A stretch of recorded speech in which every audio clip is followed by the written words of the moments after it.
Okay. Good morning, everyone. It is Sunday morning, a little after 11 a.m. Uh, we'll go ahead and get started here. And as usual, we'll see if we have any questions or concerns. On yesterday, we looked at Luke chapter 11, verses 33 through 36, and we made an attempt anyway to kind of use that as a overlay of looking at the ninth chapter of Genesis when we studied Noah. So there are some parallels there that we kind of tied together. But we end up having a very in-depth and enlightening discussion in these few verses. So let's start off, see if we have any questions or concerns or anything anyone wants to discuss.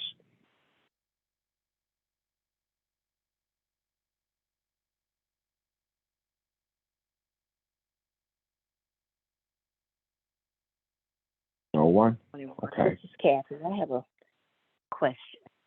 I think it's Okay. a question, maybe it's a comment. When we ended yesterday, we ended on a comment Richard made with we have to be careful and admonishing ourselves, because I was talking about the verse that admonished you to make certain that there is no darkness in your light. And we talked about not getting to the point of being careful that you don't think you know everything. And I agree with that comment, but I thought about that a lot yesterday. When we are learning to live from the inside out, and when we are beginning to trust who we are, if I look at it from my analytical mind, I will have to say, oh, be careful. Be careful. Make certain you don't think you know everything. But are we not growing to a point? I'm thinking how to word this. Are we not growing to a point where we have to learn to trust what we feel from the inside out? Because I'm learning, and I can only speak on my journey personally. I'm learning to be able to do that when I'm learning to trust from the inside out. I can trust that I know what I'm doing in that situation. And what I mean by that, everything that's right for me to do, everything that society may say may be right for me to do, isn't necessarily right for me to do if it doesn't align with who I am as I am. And what I mean by that, if someone has done something to you, I think I shared with you guys, it was powerful for me when I realized that the scripture that says, vengeance is mine and I will repay. And I realized I am the one, I'm the Lord who repays. And that became enlightening to me, in that just because you have the right to repay someone for something they did wrong to you, you don't do that, because that's not who you are. And when we begin to live from the inside out, does it not begin to resonate and align with who we know we are? And I don't have to worry about, am I thinking I know everything? Because it's not about me thinking with my mind that I'm right. It's about learning to live from the inside out, and it's aligning with who I am as I am based on not just the scriptures, because I did not miss what Audrey said yesterday, and it was powerful to me. The indigenous people didn't have to have a preacher standing in front of them saying this, that, and the other. They knew how to connect and be one with. Is that not what we're going back, when we talk about going back to the beginning? Is that not what we're doing? And don't we have to learn to trust that and not worry about, am I being pompous? Am I thinking I'm right? Am I being arrogant? And I'm not saying that's what Richard was saying. I'm just saying I want us to revisit that, because I really want to understand that, because I don't want to have to always struggle with, am I right? Am I right? Am I making that right decision?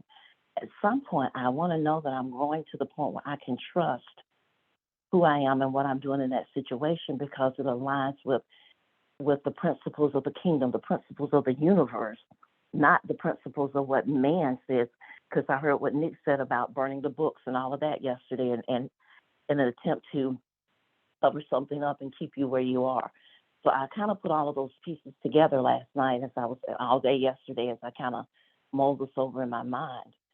When do we get to the point where we can say, I know I'm not being, I don't have to be cautious because I think I know everything, because I don't think that's what we're learning. I don't think that's who we're becoming.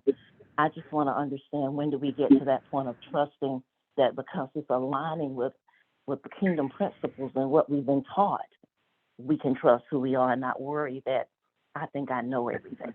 So can we go back and revisit that again, please? Good morning, Kathy. Good morning, Ron. Everyone, this is George in Philly, and I Hey, too, George. was meditating on what was said yesterday, and I think that when we come to that point of appreciating our beginning, I look at it that in terms of our ancestors and our history, nature was our first teacher in terms of us being able to have that intimacy, with creation, to be able to learn, to be in oneness. And as our ancestors came to a point of knowing, and we talk about it, in the Hebrew in terms of yada, but that intuition and that knowing is something that's deep within your spirit and our spirits. We know, in terms of what is being taught, in terms of us being able to carry out that which we're called to do. So I resonate, with what you're saying, Kathy, that when it comes to that point of knowing, is not, saying that I'm Elohim. It's not saying, it's knowing that we just need to, trust, that intuition, and to trust based on our knowledge. And just a little bit more, just to expound upon that, is like, coming to a conclusion, using a corrective method. And as Pastor talked about doing a comparative analysis, I think we're doing the same thing now, where we come to that knowing that the Creator, I am the Creator, right? Having that human experience, and now being able to live and to know and to be assured of, to be certain, to acknowledge. And so I concur with you in terms of coming to that piece of knowing now that I don't have to second guess, but always in the process of becoming. So I just wanted to share those thoughts, and I don't know if that resonates at all with you, Kathy, but I truly, understand and receive what you're saying. I'm done. Thank you, George. That resonates deeply, and you said it so eloquently. That's what I'm trying to say. At some point, I've got to trust that I know who I am and go with that. And that's not making me think that I know everything, because I know what I need to know in that moment of time. And when I need to know what I need to know, we always say everything shows up in the right time when you need to know something. And I'm learning to trust that. And so I wanted to just revisit that, because I don't want us to ever think that we know everything, but I want us to recognize that we have that potential to learn and know everything when we go back to beginning. So what you're saying really resonates with me, so I appreciate you saying that. Thank you.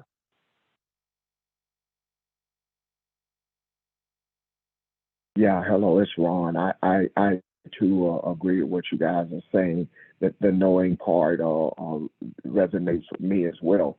And what you're saying is to me, this whole thing has been a process.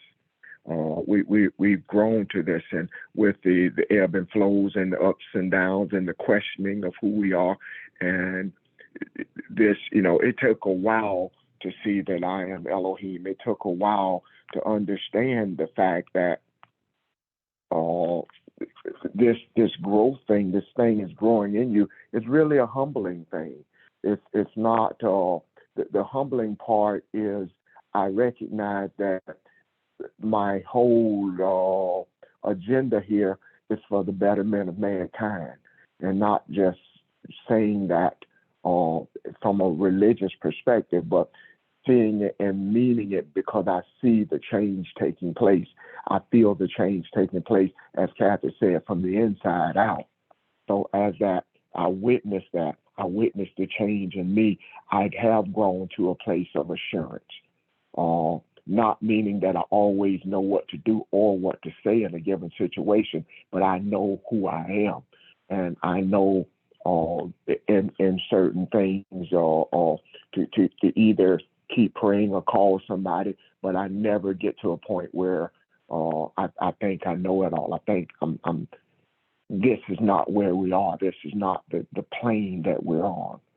So from that place of seeking energy and growing and seeking enlightenment, I think you're exactly right. We have to grow to a point where it is a knowing thing. It is not a faith. It is not just a hope. It is a knowing, and we still grow that. We grow that type of awareness inside of us, and I think what we do that week after week, day after day, that's what these sessions are about.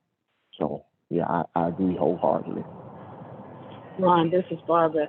That knowing comes from being one with the universe itself. And that's where the wisdom and the knowledge comes from. It's not from the knowledge and the wisdom of our own self and of the wisdom and knowledge of man. And so when you're connected to that wisdom and knowledge of the universe, that knowing and understanding keeps you at a point where you don't have to question, am I getting too big for my britches kind of thing. You simply, because of the experiences, understand that when you're connected, you simply are, and it simply is. Yeah. That. I'm sorry. Go ahead, Pastor. Go ahead. The difference is that what we are doing is not exercise in academia. What we are doing is actually making an effort, as has been stated, to learn who we are. And in learning who we are, I do believe also that we do have a need to revisit this, because the difference is that we're not trying to prove anything to anybody. We are not trying to be degreed for the purpose of employment based upon what we are learning.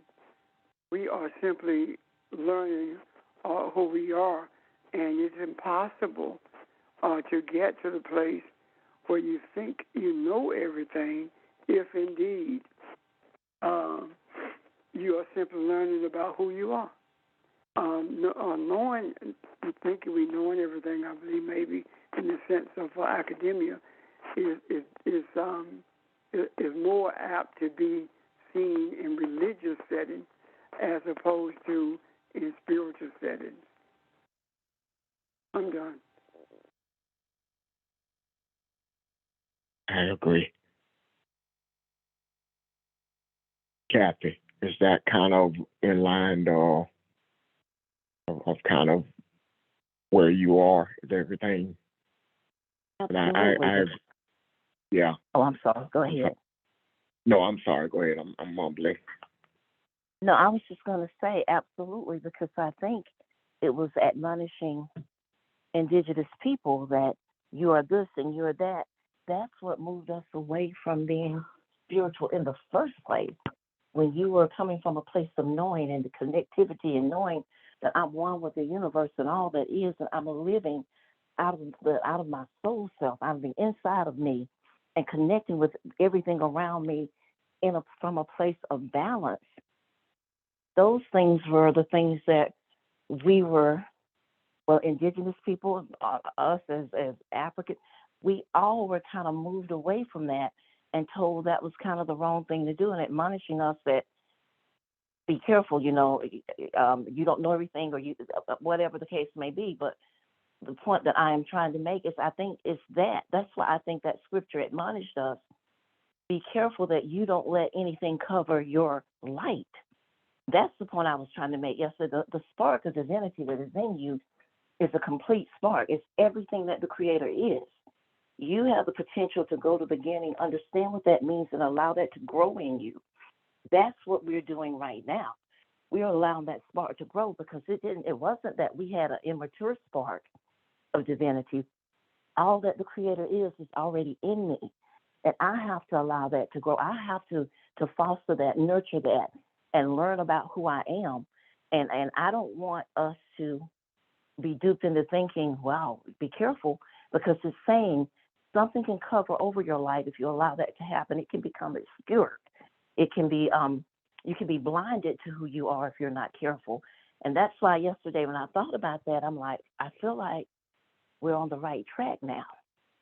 And I feel like that scripture just resonated with me, because it's like, as you're going through the day today, living, don't let anything make you think that you're getting sidetracked with getting bogged down with all these things.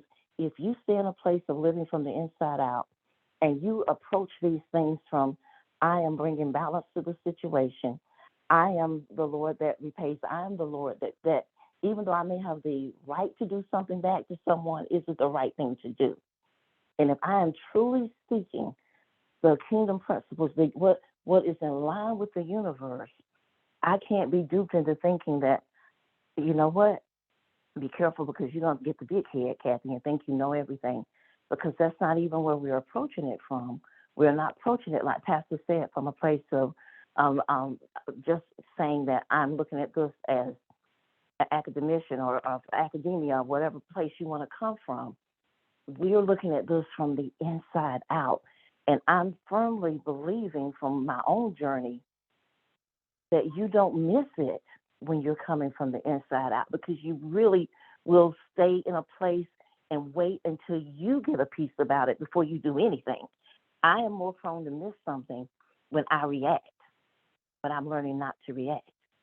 When something goes on, I have to think about and sit with and then do nothing until I know what I'm supposed to do. And y'all hear me say that all the time, because this is where I am. This is how beginning looks to me. And so I just didn't want us to kind of gloss over that, because I thought that was a very important and powerful statement. But I wanted us to start there today to see if I was seeing it the right way, that we're moving beyond having to be admonished that I think I know everything. The scripture didn't say that. The scripture said, don't let anything cover your light. You already have the light in you. Be careful that you don't let someone cover that over, or something take that away from you. So I just wanted to make that point this morning. So thank you. No, thank you. That resonates so much with me. That resonates so much with me, because we can't miss the mark when we are the mark. When we are one in balance with the universe, we are the mark. We are. That's what we are. So there's no way we can miss it. So I appreciate your saying that. Thank you, Barbara, and I agree with you wholeheartedly. And also, again, everyone, I appreciate the conversation that we're having, because, Ron, as you introduced to us Luke 11, chapter 11, verse 33, it says, no one after lighting a lamp puts it away in a cellar. You know what I mean? And what made me think of that again is, once we come into the light and we just look at how we all are one yet many, then Yeshua says, I am the light of the world. And so I think that there's some, transformation in terms of us being able to see it now, that we don't have to, go back into the darkness or confusion, that sometimes, Western society wants to put us in, by being able to be that marvelous light, being that's who we truly are. And so this is the time that we need to, bring it out in the macro, in the way Barbara, and then Kathy and all that are saying, because we shouldn't have to go back, in terms of looking at it from darkness, even in that sense of negativism, because when we look at the polarity, you know what I mean, of light, there's different shades of light that we can bear witness to when we look at the polarity of light, darkness and light. And so there's various shades of it, but I think that there's light that we see, and again, I want to try to be as clear as I can, but I think that we're just in a good time not to go back into the cellar, if that resonates. I'm done. Kathy? It does indeed. When you say we're learning to be more spiritual, basically what you're talking about is experience. And in the past, we've talked about knowing comes with experience. So, so when we have experienced things enough, we can know when we're on the right track. Absolutely. Yeah. Absolutely. And that's what I didn't want us to miss, because when you gave the example yesterday of the indigenous people didn't need a preacher in front of them, why not? Because through their experiences and living in harmony with everything around them, they knew what balance looked like, so they lived from a place of balance. And I could not let that go when you said that. That resonated so deeply with me. And I'm like, but we have put people in front of us telling us to slaves obey your masters and all of these things, and we got so confused that we didn't lose the light. The light was covered over. And we've been living from a place of obscurity. And now, because we are that man in the universe that's seeking truth, we're uncovering all this stuff. And I honestly can say I'm doing better now at living from a place of knowing when I go into a situation, not knowing what the situation is, but knowing how I am going to respond, because my first thing is to just be still. Don't respond at all. And if I do that long enough and I seek the universe to just guide me, I make the right decision. That's what I'm learning in my journey. And everything we're talking about is a journey. Just uncovering the light that's already there, that has been that's so under so many layers of obscurity. And now we are figuring out that I can finally live from a place of knowing. And so I just felt that was so important, because we were all seeing the pieces, but after we hung up, pieces started fitting like the puzzle to me. And I'm like, I see it coming together. And I think we can say, I know, and be confident in saying that and not be afraid to say that. And I just didn't want us to miss it. That's all. Thank you. This is Rain. Yeah. I have a question. Couldn't light becoming darkness? When I think of that, I also think of something physical, right? And light becomes darkness when something's in its way and a shadow's cast. That somehow play into what we're talking about, maybe a shadow or a blocking when we're in the way of the light, creating darkness. I don't know, I'm just asking.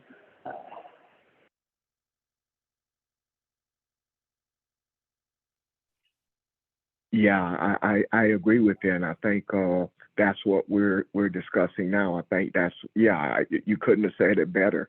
And that shadow is what we're talking about. That brings about doubt.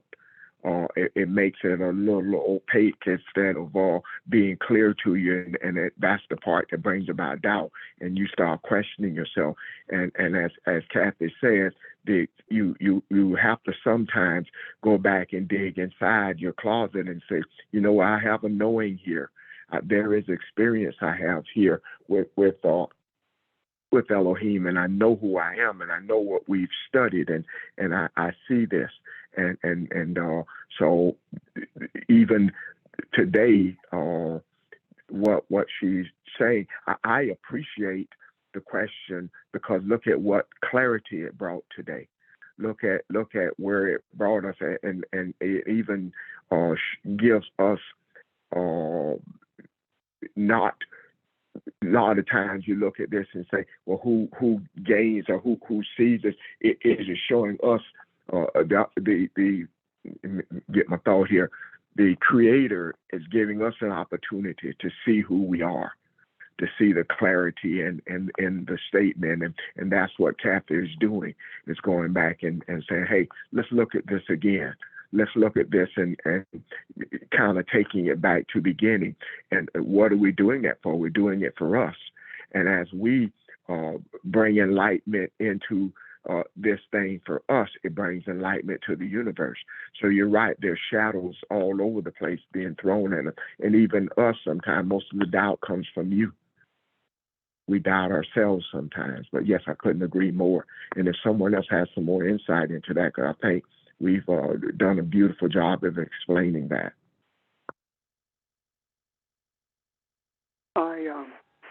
I think the doubt is sown by how we respond to someone saying, what makes you think that you're the one who's right and I'm not? Or who do you think you are to say that you are the tip of the spear in bringing balance to earth? That in itself will sow doubt if you're not certain as to who you are and not certain as to what you have been shown about not just yourself, but about creation and the Creator.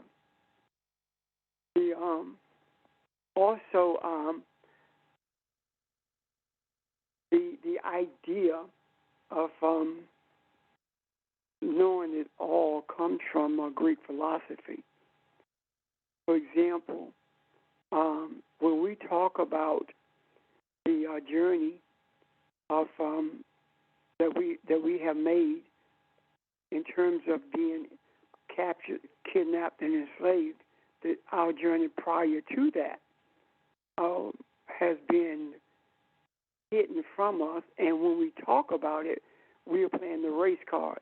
That kind of thing is what causes you to feel, to have doubt, or that causes you to wonder whether or not you know what you're talking about.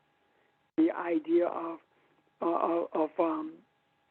knowing things that others don't know or have not been made aware of, and them telling you that you think you know everything. Now, my response to that is no, you know so little, you think I know everything. The idea of knowing everything and knowing are different. Knowing everything is academic, is Western in thought. Knowing is Eastern thought. Knowing is when you're unshakable in what you know the truth to be. Knowing everything is an arrogance that places you in a place of, that puts you rather, that type of arrogance puts you in a place of superiority in your own mind. Yet, the one who does know who they are does not buy into that sense of superiority that you are putting out there without even thinking about it. I'm done.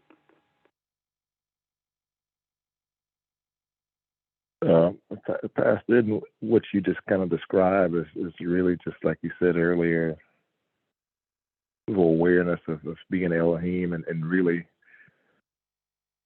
that operation and the way we function comes from the awareness of the alignment, that we're aligned with the source. And so not necessarily always knowing the answer, but the alignment with the source guides us to making the righteous decision, whether we see the outcome or not, but that alignment that we know with the source. And I think sometimes we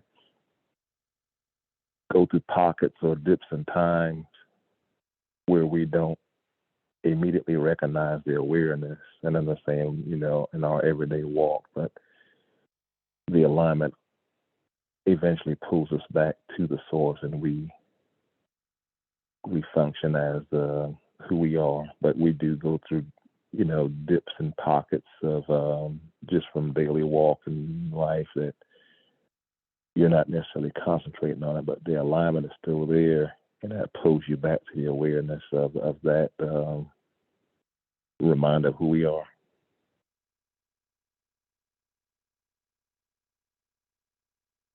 I agree with that, yes. Yeah. I just something I thought about too on yesterday. I guess kind of shows you how deep this conversation is, and I know people say that a lot, but this is, when I say that, I mean the thing that is uprooting. I was looking at something maybe a couple weeks ago, but it was talking about religion and how Christianity became so dominant with indigenous people. And part of it was a lot of people died. A lot of people saw loved ones die, whether it was here in North America or in other places, in Africa or whatever. People who were not willing to convert or believe, or not so much not willing to convert, but not willing to give up being one with nature as we know it, and push all that aside for being Christians. So the fear was part of the root of Christianity is fear of death. So when you talk about the knowing, and Kathy talks about beginning, because that was one of the things I want to talk about today, because the beginning to me is wherever it needs to start. And, so it may not look the same each time. So this is digging up more than just the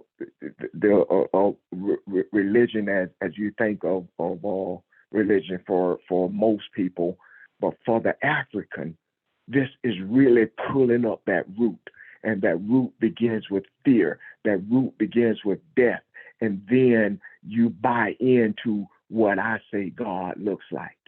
And that version of religion of God says that you are not equal. You are inferior. So the knowing is from a deeper place. It is not just from start.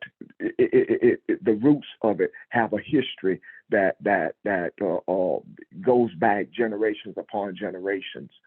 So I appreciate the conversation and the energy of it, and I really appreciate the question to bring us to this place of awareness, and that is why it takes all of us.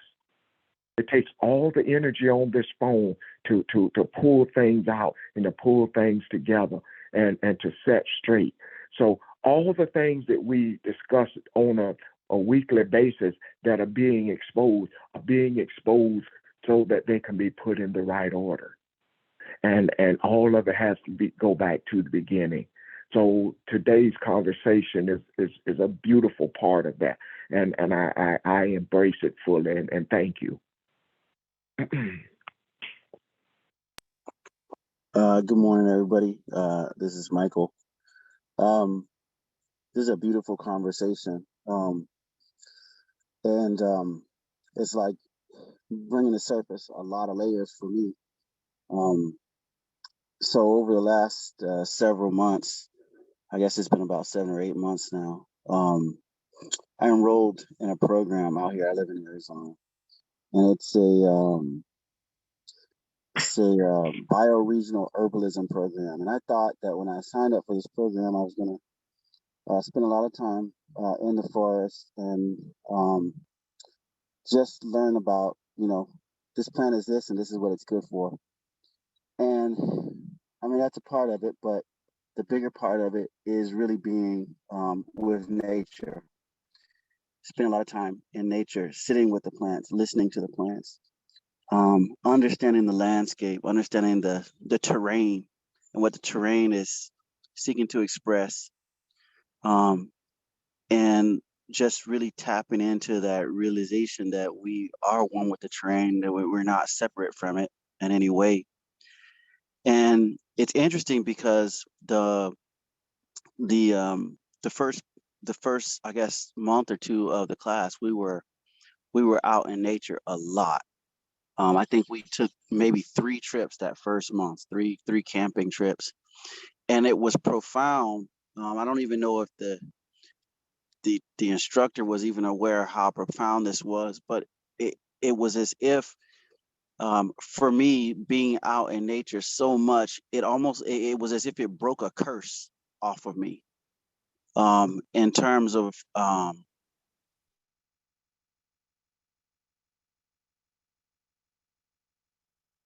this reality that we call reality that we live in. The the digital, the technological, whatever. What I got really present to during those times is that, okay, that's a version of reality, but when you're one with nature and one with yourself, that is the real reality, and you can know from that place. Like, so that there is not a this is not a thing about doubt or certainty. It's more of a thing about allowing oneself to be present in this space of knowing, and just embracing it, and realizing that this is all that we are, nothing more and nothing less. So I'm going to just stop right there.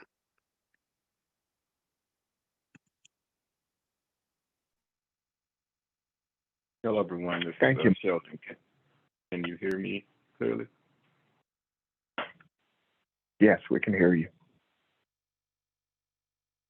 I'm really enjoying the conversation. I really couldn't chime in earlier, but had a lot of thoughts about what's been talked about this morning thus far. It was mentioned about the idea of what Pastor Richard was talking about, the difference between knowing this, what it is that we're talking about, and even knowing yourself, knowing and experiencing the Creator and yourself as the Creator.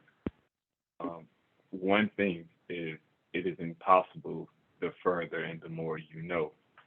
It becomes more possible to even explain that on an academic level, because we think about English or regular human language, so to speak.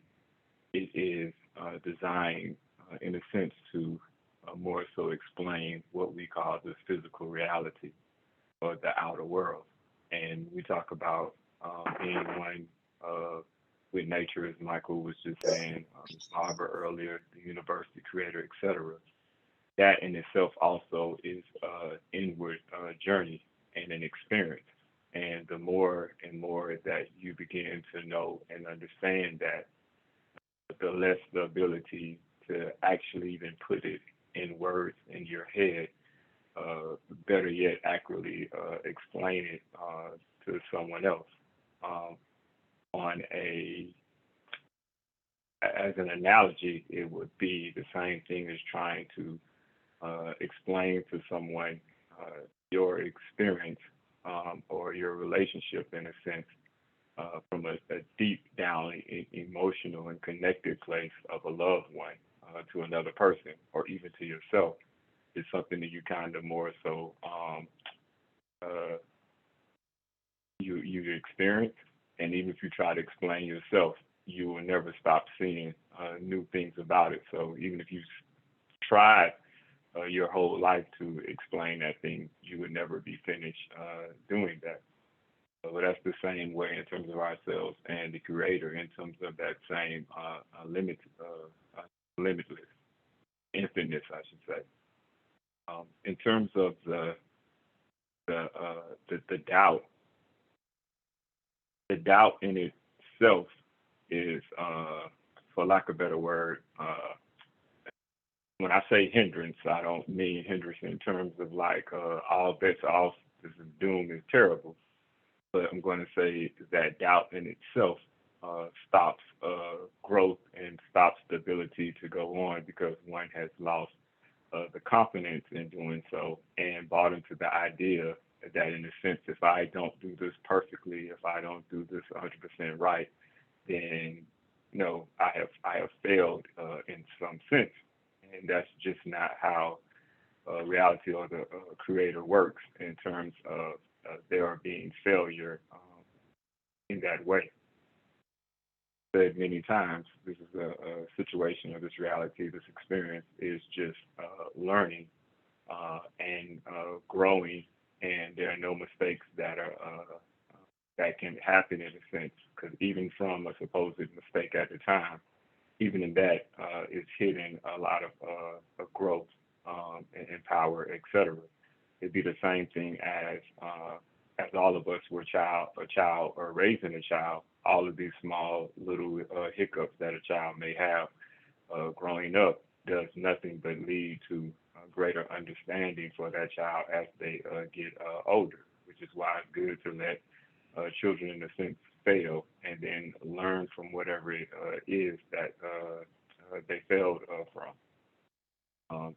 The other thing about the trying to be perfect, or what happens as you continue to learn and learn more by not, and when I mean shaping it, not actually seeking this quote unquote perfection, it opens up and allows for more different ways to actually experience the Creator, in a sense. When we're trying to aim to be perfect, we're actually aiming for a particular set goal, and therefore we kind of like shape or set our experience from that standpoint.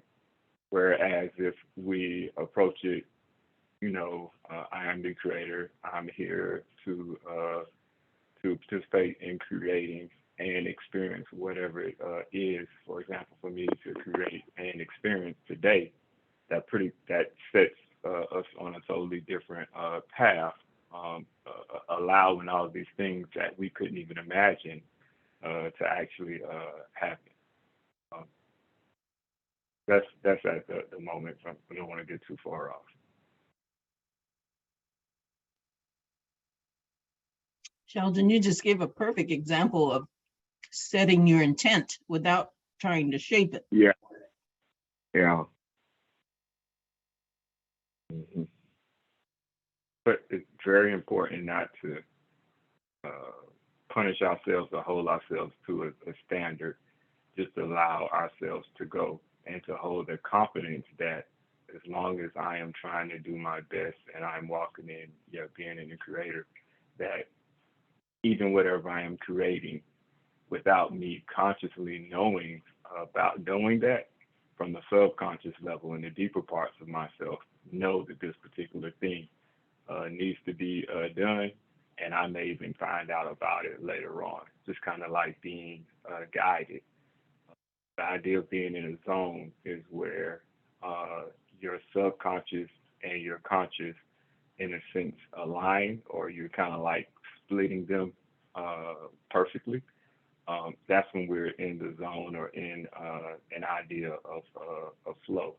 And then as it relates to creativity, we create through our experience, and every last one of us can have the same exact experience. And we can also have the same exact experience multiple times. But it is from that experience, in a sense, that we're creating, because we ourselves are noticing different things. And so that experience is unique in its own way.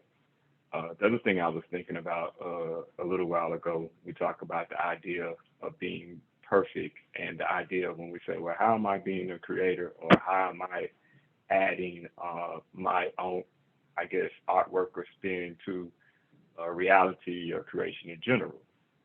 It is how we even express our love to one another, to the world, how we add to the world, whether that is small, as we encounter things, if that's a small gesture, like a smile, a grin, a deep embracing hug.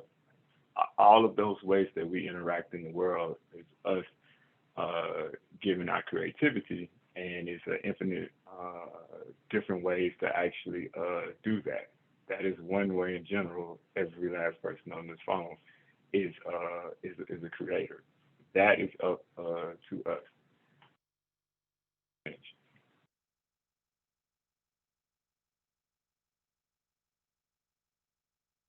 Thank you. And at some point, I'm going to ask you to expound on that one part you say. We create from our experiences. I like that. We might go into that a little bit. Okay. Anyone else? Also, if he would speak to, when you let him expound on it, if he would speak to the issue of perfection, because if there are so many creative possibilities, then how does one call one more perfect than the other? Follow what I'm asking? What is this idea of perfection, given the fact that there are so many creative possibilities for all of us each to find our way? May I? Sheldon. Oh, I'm sorry, Pastor. Go ahead. Hey, Sheldon, go ahead. Well, I guess I would start. So this idea of perfection is not even a real thing at all. And this idea of perfection actually, and there's many layers to this idea of perfection and how it's flawed. But the idea of perfection is also automatically based upon what it is that we know or think we know at the time, which means in many of our cases, that has not even come from ourselves. That has come from someone else with some rule or, say, for example, religion. But the point is, with the perfection, basically, essentially, and I'm going to use an analogy.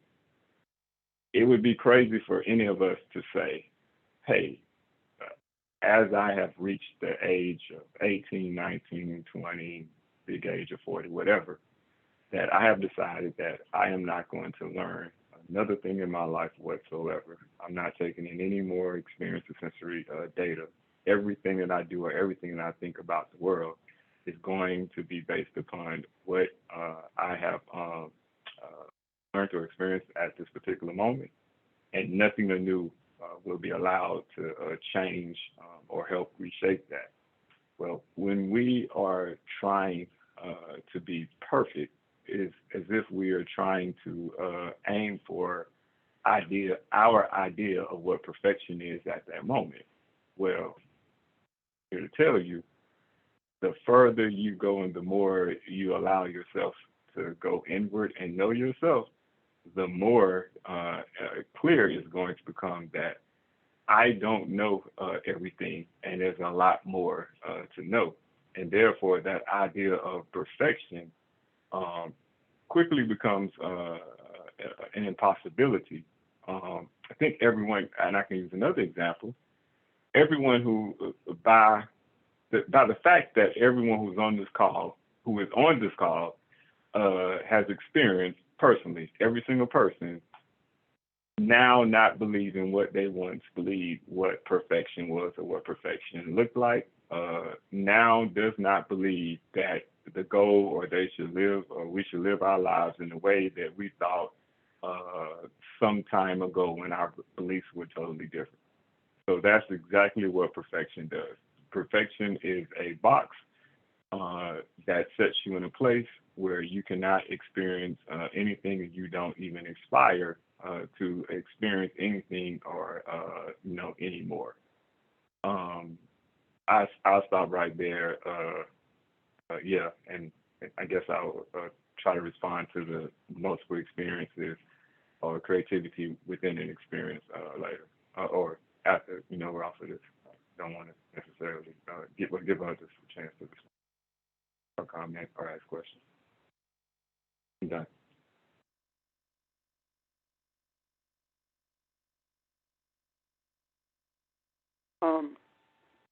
When Barbara said, raised that question, what popped in my head was the idea, of course, Sheldon was saying that perfection does not exist. However, what popped in my head was completion does. And the reason that we can have the same experience and reach the state of biblical perfection, which is simply completion, is because the experiences that we have bring us to different places of completion or different places of a new experience, which means that I may have the same experience as does Barbara or Sheldon, yet with that experience, I end up in a different space of understanding something totally different than either one of those do, and they're the same because of the journey that we're on. Does that make sense? It does. It makes perfect sense. I think about it when you were speaking of that in simple terms. I thought about just driving along some type of course or some type of hike, for example, and there are a million different steps that can be taken on that hike and many different routes.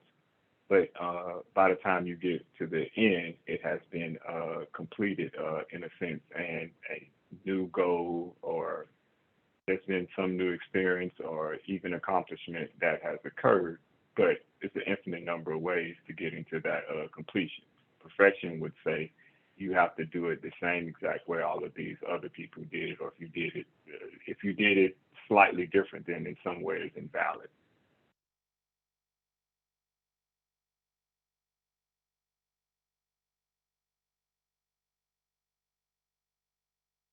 I'm finished.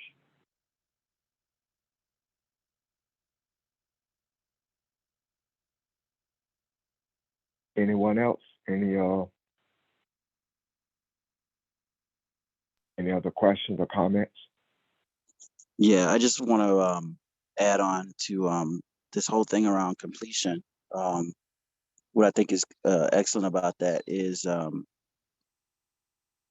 completion.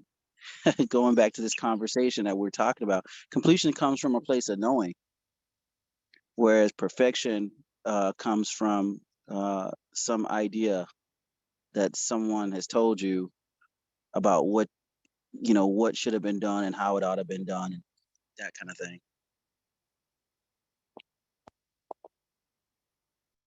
Okay.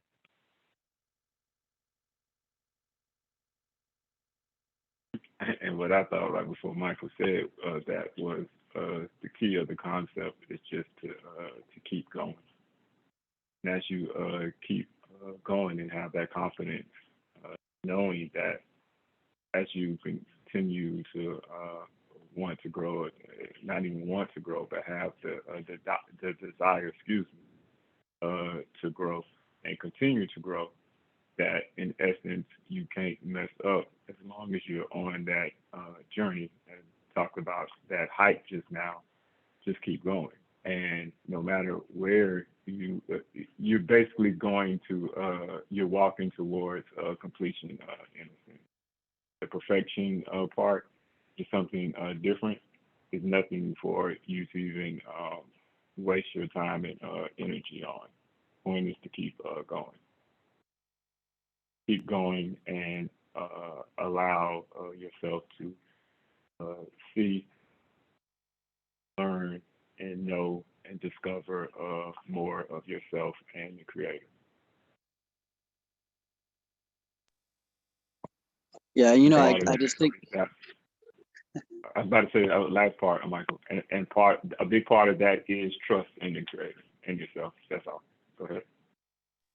No, I was just gonna say, when we think about our lives, there are different phases of our lives that are, that are complete, and sometimes we complete them consciously, and sometimes we complete them unconsciously. Maybe you live in a certain place for a period of time, and then you move. Well, that place, that time you were at that previous place, well, that's complete. Or maybe you're in a phase of understanding a particular um, piece of insight or knowledge or wisdom. And when you get it based on your ability to apply it, it's complete. And, it's so funny because nobody can tell you when something is or isn't complete. You just know. And this just goes back. This is going back to the whole conversation around so I was listening to everyone talk about indigenous people. And it just dawned on me. I was like, wait a second, y'all, we are indigenous people. All of us are indigenous to this planet. And now we might have forgotten that that is the case because somebody told us that that wasn't the case. And it got us doing weird things, weird ways. But the reality is we are indigenous to this planet. And we're remembering that because we're just conversations like this is just taking that veil off and bringing Someone talked earlier about putting things in the proper order. We are remembering, like realigning, reconstructing, and placing things in the proper perspective. And I would say that the biggest perspective one has is a knowledge of self, and where one fits in this this grand design we call the universe. That's it. I have a question. Are we truly indigenous to this planet? Or are we indigenous to different locations on this planet? And the reason I raise that is because I remember what the Dogon said, that we came from Sirius too. And during the Lion's Gate, the energy that flows into the earth flows from Sirius, and the only sister star to the sun is Sirius itself. So, are we really indigenous? Do we really know, rather, whether we're indigenous to this planet, or whether we're indigenous to different places on the planet? But when we talk about being indigenous as a whole, could that possibly be that we are indigenous to the universe? Just wondering. I think that's a great question, and yeah, I think that's a really, really great question. I don't know if I have the answer to that.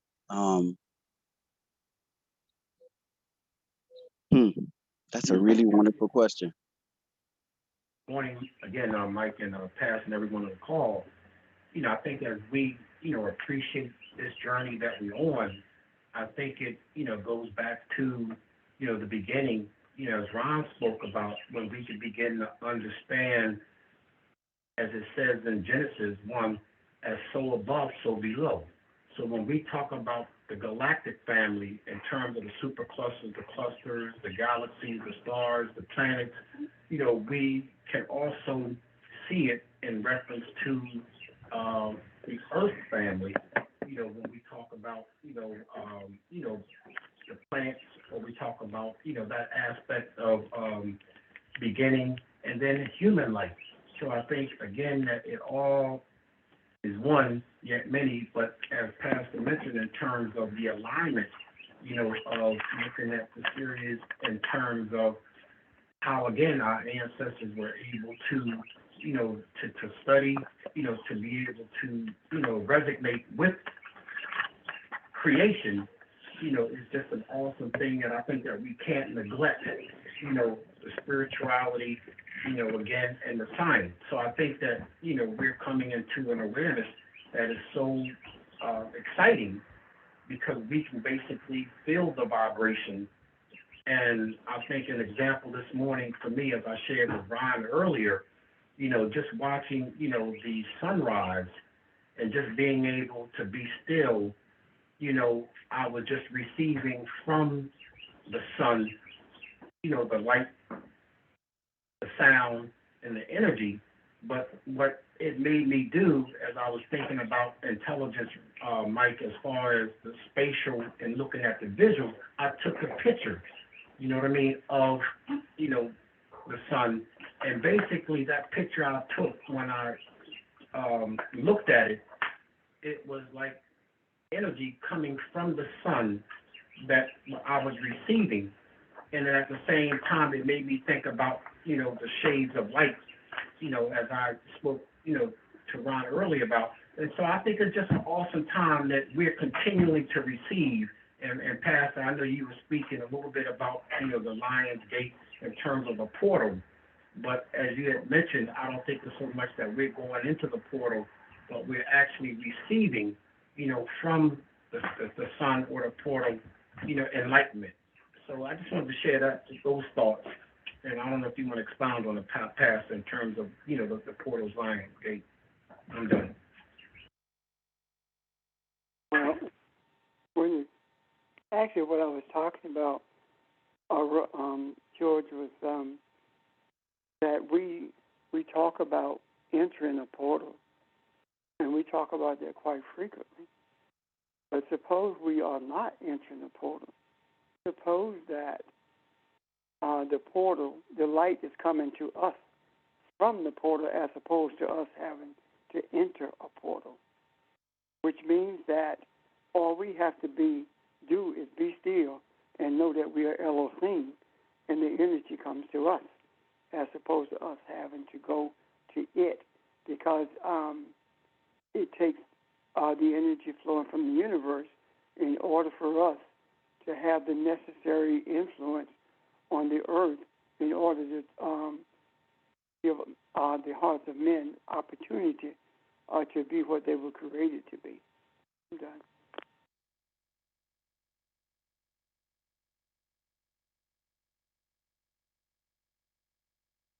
If I could use this conversation as a platform and listen to what we're saying, is completion, based on what you guys are saying, is completion ever complete? Does the name itself throw us off? Does it not take us from one place to the next, from one portal to the next, or from one doorway, rather, not portal, but one doorway to the next? So what looks like the end of one thing is really saying your place of maturity has led you to something new. Maybe? Not maybe. I think it is. It is. I don't think. I agree as well. I'm sorry, go ahead. And the reason I say that is because completion, in terms of spiritual completion, is that this segment of your journey is done. Now you are actually embarking on another segment of the journey. And again, I reiterate that we are not, the journey is not, does not mean that we are going to travel to a destination. It means that we are continuously headed, we're traveling toward a destiny as opposed to a destination. And what that destiny looks like, I don't know. However, I am committed to continuing the journey because I do want to know. Yeah. Sheldon, if you went into this, sometimes you guys are talking and my mind catches a thought and y'all leave me. So the experiences from creation, the influences that your experiences have on what you create. Go into that a little bit more, if you would, please. And if you, Sheldon talked about we create from our experiences, and it just got me to thinking about something, I guess, and I want him to go into it if he has a few minutes to think about that, because if we all experience something, we're creating from our own experiences. But go into that a little bit for me. I thought that was interesting. I just want to make that, yeah. So I guess I'm gonna use an example. So everyone who may not know on the phone, I live in New York City, in Manhattan, and at any point, all of us could walk outside, in a sense, to the same exact scene, to the same exact scenery from a physical standpoint. However, all of us can have our own totally different experience of that particular, I guess, I don't know if you want to call it event, etc. But no matter what it is that even all of us do together, all of us are having our own different, unique experiences. Whatever you want to see in any particular situation is there. It is where we're at the particular moment from ourselves, excuse me, on our inner selves, which we also have the control to change at any particular point, dictates what it is that we see, actually interact with that surrounding being outside on the street in New York. You can see someone, for example, who is maybe homeless, and your heart can go out to that person and say, "Oh, it's kind of cold out here. This person is stuck in the cold, and they're houseless and have no shelter." You can another person can on the call can see, "Oh, look at that person. They completely ruined their lives. That was dumb of them. Have no pity whatsoever, and look at them with disdain." You can see a child, and you can see a child being extremely playful and enjoying life. I could see that child, and so that child is bad, and a parent needs to whip it, or it needs to not act that way out, in this particular environment. You can see the tall buildings and say, "Wow, these are extremely beautiful," and the architecture and just looking at it in awe and seeing the beauty in it as is an art piece in itself. I could look at that same building like it's terrible with this brick or cement structure or whatever, and I completely hate it. All of those things are coming from within ourselves, but as we have those particular those thoughts actually have not resignation, but in a sense they have a sort of energy behind them.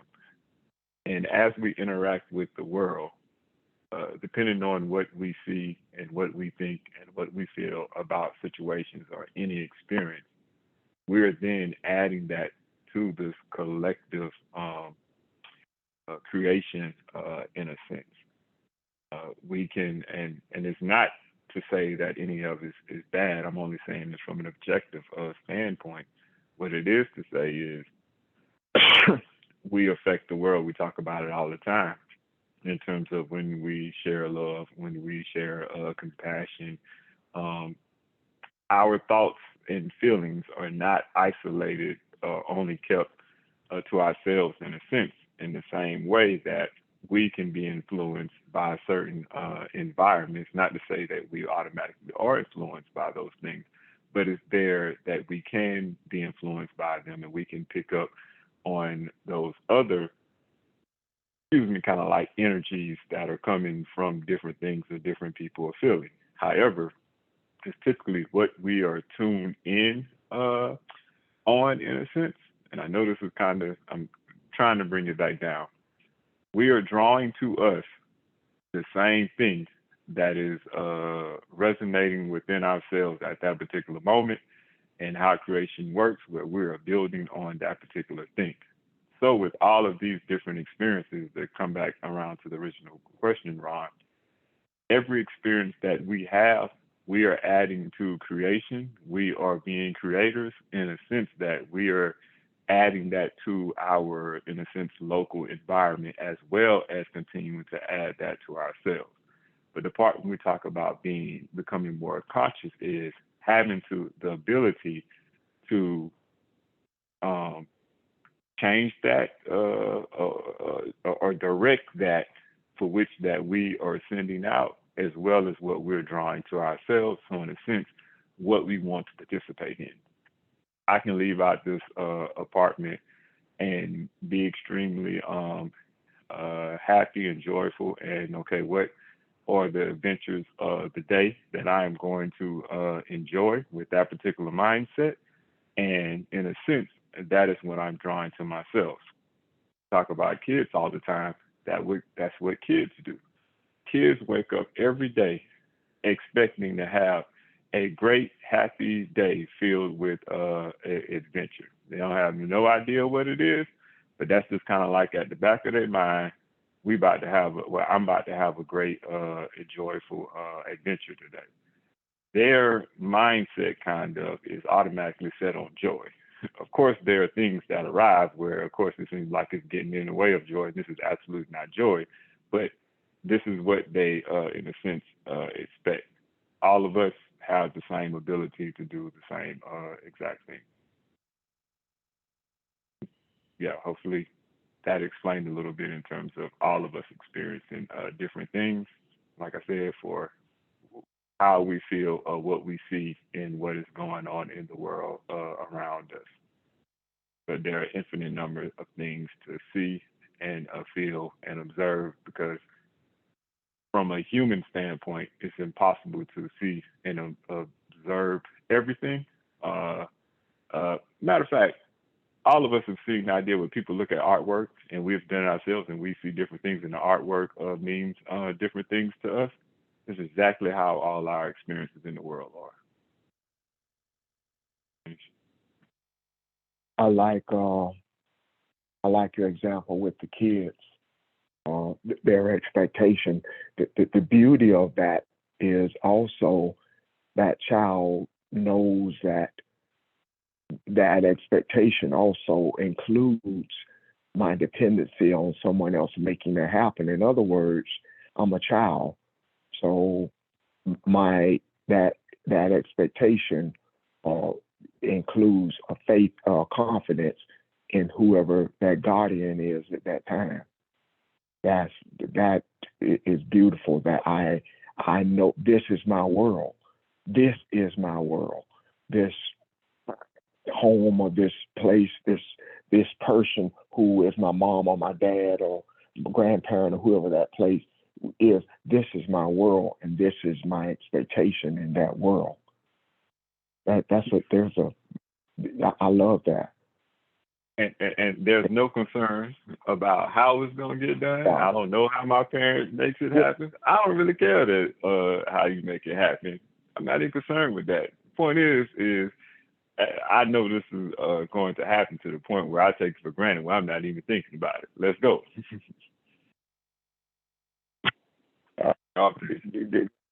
The other thing I heard that you didn't say in these words, but your creation has value to you.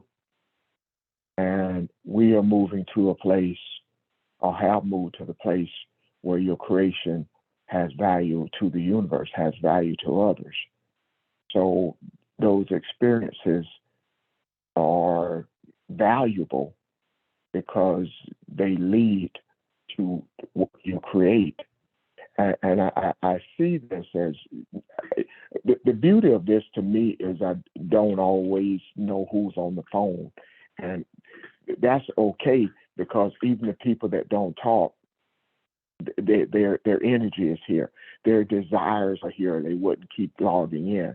So no matter what our experiences have been in the past, whether it be joy and whatever pains you may have endured or fears, whatever, part of your creation is the space that you've created to be here with that same childlike expectation that this is going to be good for me and for us and for the universe, so that me has grown into an inclusiveness of all that is. And I really like that. I like the explanation of that. Anyone else? Anybody has something different or see more in that? I wanted to say one quick thing about what you just said. Our life at every moment, when you said we're doing it for ourselves as well, our life at every moment is essentially our own art creation for ourselves and the world. That's it. Yeah. Like the discussion. Anyone else? Take it anywhere you want to go. Ron, again, this is George. I just wanted to speak on what Sheldon, spoke about in terms of thoughts. And as we, look at atomic consciousness in terms of the utterances that, we speak, the Christian Hermetic teachings talks about the 10 virtues, and I think there are 3 that they say are most important, is our thoughts, our speech, and our deeds. And I think as we, look at these virtues, when we think about, again, the utterances of the Ten Commandments, but the words that we speak. You know what I mean? The thoughts that we take on, and the actions or the deeds that we do. So I think that, again, us just being able to realize, we are the power to be able to create the things, to create the thoughts, that we're able to, see the oneness of it all, because it is our thoughts, you know what I mean, that basically speak the words, that manifest to us.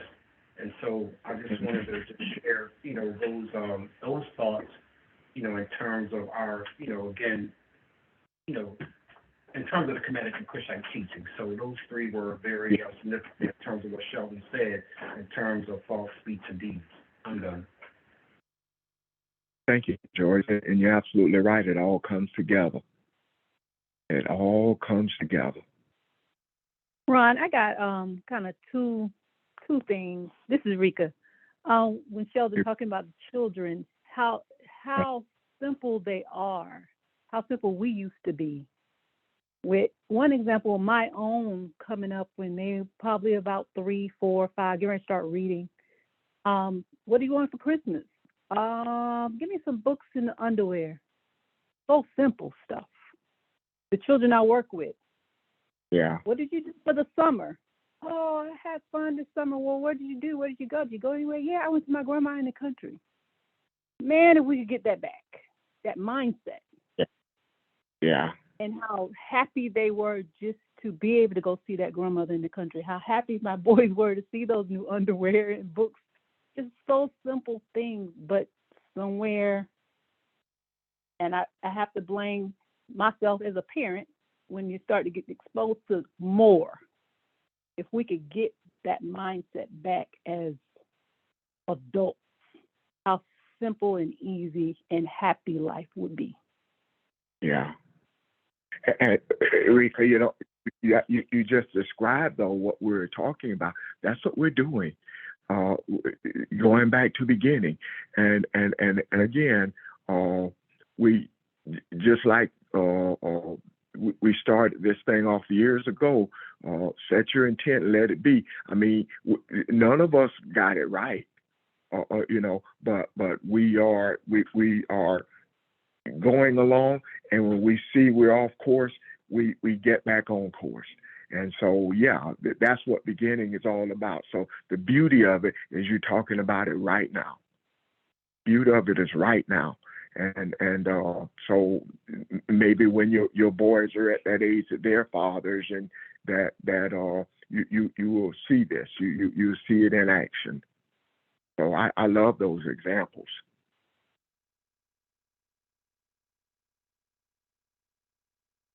Anyone else?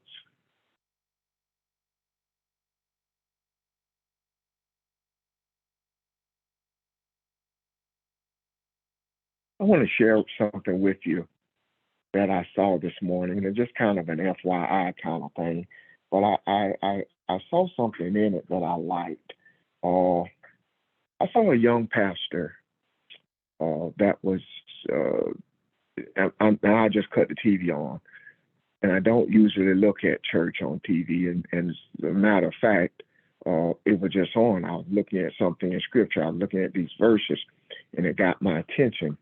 But he was preaching from Galatians 6, chapter 6, verses 2. And I'm just going to read this and tell you what he was saying. Bear one another's burdens and thus fulfill the laws of Christ. The law of Christ, excuse me. And I listened to that because I wanted to hear what he was going to say about it. And he went on to talk about the Bible Belt, Greenville, because he's out of Greenville, being right in the middle of the Bible Belt. He was talking about something.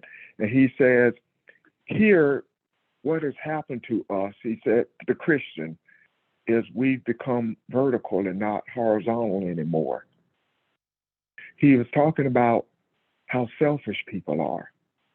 And you see God as what God can do for me, and it's a private thing when it's not a private thing. He was like, what do you do for other people? What do you do when you see the burdens of other people? How do you react to that? and he talked about he and his wife befriended a couple who had just moved. He didn't say where they moved from, but they moved to Greenville, and they were talking the other day, and the family said that we have a spare bedroom, and we met this woman. We met this young woman who has fell on hardship. She's lost her job. She's lost everything, and we're gonna bring her in our house. She has a child, and we're gonna bring her in and help her get back on her feet. And he was like, "What? You gonna do what? Why would you do that? Why would you take on such a burden? Why would you put that on yourself?" And he said he wrestled with that for a while, and it just kind of hit him. Why not? Why wouldn't you do it? And he talked about how big the burden was, but most people in church ignore it. And you still think you're being godly because you're doing certain things. You maybe in tithe and offering, and you think you're being godly, but you're doing nothing outside of self. And he went on to even talk about not only do you bear each other's burden, he talked about people coming to church and with the mask on and as though everything's okay. When you know that your marriage is falling apart or the children have gone astray or something's always happening and all the things that are happening in the world today, the church seems to be doing fine. And he's like, the church is not doing fine. So when are we going to pull off the mask and look at who we really are? And I thought, whoa, I like that. So what are you guys' thoughts on that? It was kind of wasn't what I was expecting him to say, but I like his approach to it.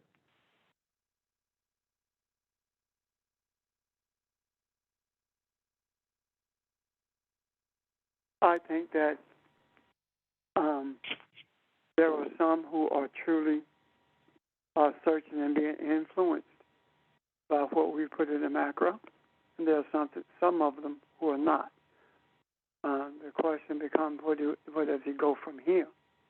Not in terms of what he did, but in terms of how he leads his people from this point forward, by virtue of influencing them to be more active in altering the lives of people for the better, and looking at themselves in terms of what they have or have not done that would benefit someone around them. And I say that because what I'm beginning to see with the churches, especially Caucasian churches, is that they are falling into a deeper state of independence. And that state of independence, meaning that there are those who are fed up with Southern Baptists and their policies and the way they demean other people. And there are those who are fed up with the charismatic folk because they take all your money and do nothing for you in a time of need. And that independence is not that they're taking the SBC off of their board out front, their marquee out front, is that they're taking those policies out of their messages that they're delivering and delivering a different message. And right now, they're not being challenged on it because the SBC is on the verge of being destroyed, and also on the verge of being exposed for the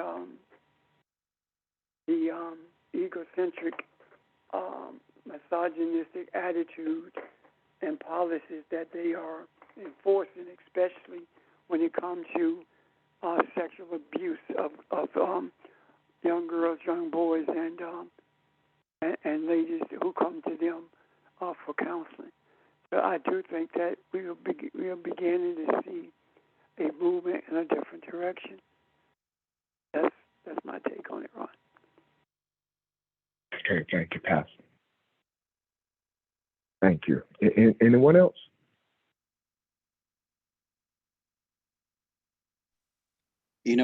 Ron, what comes to my mind, you were talking earlier, oh man, it just slipped my mind. Okay. I'm gonna come back to this later. This was really, really good. It just completely slipped my mind. No problem. Come back to it whenever you're ready.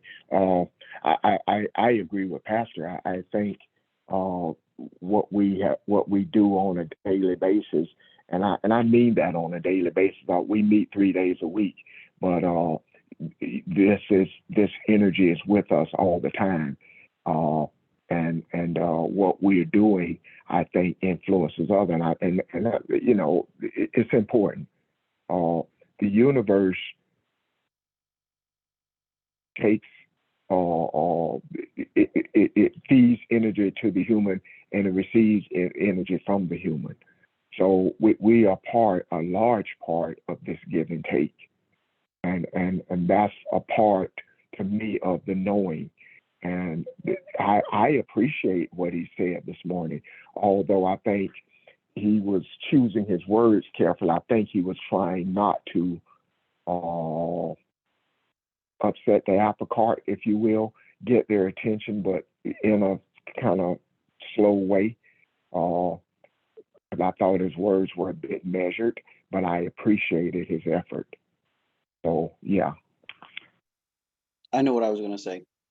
Going back to what you were saying earlier, you were talking about you're talking about the history of Christianity through many different parts of the world, and you were talking about the root, and you were talking about the fear that was attached to it because people were afraid. Many of them were afraid for their lives. And so going back to that root, and that fear, I mean, yeah, there was definitely a lot of individualism that was a part of that because you were concerned for your own life. And so I say all that to say that I think it's wonderful that what this gentleman said, and to Pastor Richard's point, it's like, okay, so now what? What are you going to do now? So it's working exactly the way that it was designed. That's what I'm trying to say. And the possibility here is for something new. Yeah. The possibility is endless, and that's the beauty of it. It is endless, and hopefully that spark will catch another spark at some point, maybe in another house, maybe. But I just recognize that. I had something else today that I went ahead in Luke 11, and I looked at verses all the way down through 44. And at some point, maybe we can talk about some of that. But one of the things that really got my attention, and I started looking at this, and some of you all, if you would please comment on this. I was looking at the Pharisees, and this is something I did not know. The Pharisees really popped up with the Second Temple. Now, if you remember in the Old Testament, in the first temple, they had priests. So my thought was, as Jesus approaches and has lunch with the Pharisees, where did they come from? So the Pharisees kind of arose with the erection of the Second Temple, and they kind of put themselves in power as to being holy and godly, and they set themselves apart from the people as we are the representation of God, and they, after the loss of the temple, this is the part I did not know. The Pharisees became the rabbis. So the rabbis that we know today, got their foundation from the Pharisees. And I just think that's interesting. What that means, really, I'm not sure, but the root of a rabbi then is really based on something that has nothing to do with being holy or knowing who God is. It just kind of stood out to me when I saw that. What are your thoughts on that? Well, the Pharisees came into existence after the exile, after Babylonian exile. Yes. And wasn't that about the time of the Second Temple, though? It was, yes. But what happened is they came into existence during that period, and what it came from was they were holier than thou, and yes. their beliefs was that they were the voices of what religion should be, or what spirituality should be, and how they should how the rituals should be engaged in. They set the groundwork for the fast and the prayers, giving, those kinds of things. So the Pharisee would be those in today's by today's standards. The Pharisee would be those who believe, as do the charismatics. Don't nobody know that but them. Or maybe the Sadducees. Maybe I got it mixed up now. Sadducees. The Pharisee would be those like religion, like Christianity. If you don't believe what white folks say about Christianity, then you're going to hell. The Sadducees, on the other hand, are the righteous ones. They did believe in the bodily resurrection and immortality of the soul, those kinds of things. But they also believe something that's crazy, because they believed in divine predestination. In other words, it was already set where you're going to be in 80s, or whether you're going to walk with the righteous in heaven or in a heavenly place.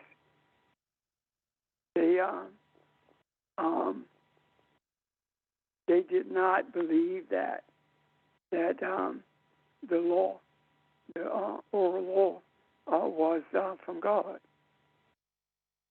So, okay, that's the Sadducees, and that's the difference between the two. But they were what we would call today, instead of calling them sects, which today we would call them denominations.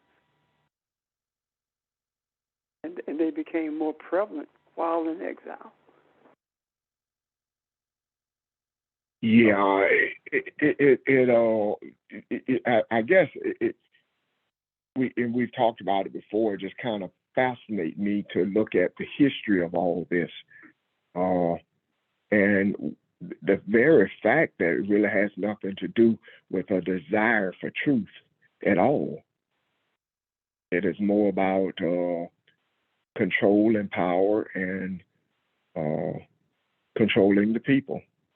It was the physical thing. They put emphasis on the baptisms, or what they call the ceremonial washings, and those rituals are what they put emphasis on, and that's the same thing that is in existence today.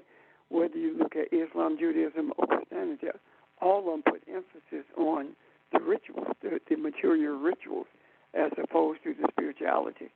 And the priesthood really died when the Romans came into, and were invited rather, into Palestine when the war between the Essenes was taking place. And that's when the priesthood fell under the authority of the Roman government, as opposed to being chosen by the priests themselves. Yeah. Okay. Uh, I'm looking at the time, y'all. I don't want to. We've had a beautiful discussion today, and I didn't want to go into anything else. There is something here that kind of fascinates me. If you look at this 39th verse, the Lord said to him, "Now you Pharisees clean the outside of the cup and the platter, but inside of you, you are full of robbery and wickedness." It just reminded me of something Kathy said to the onset of our lesson today. We're learning to live from the inside out. And what Jesus is saying is something that pastors has talked about for years now. Is we seem to be, or mankind seems to be more concerned with his body than anything.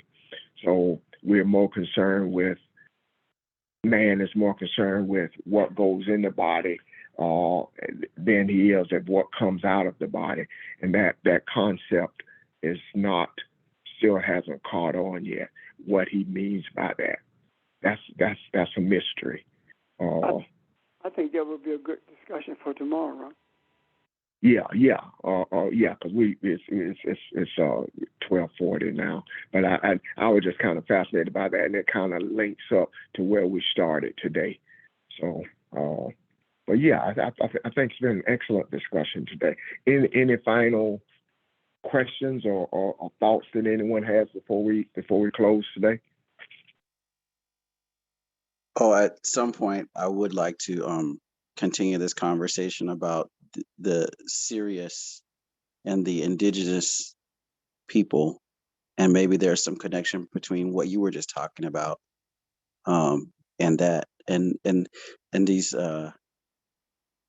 Pharisees, Sadducees. Yeah. I would love to hear more about that. Yeah, I like to hear more about the Dogons as well.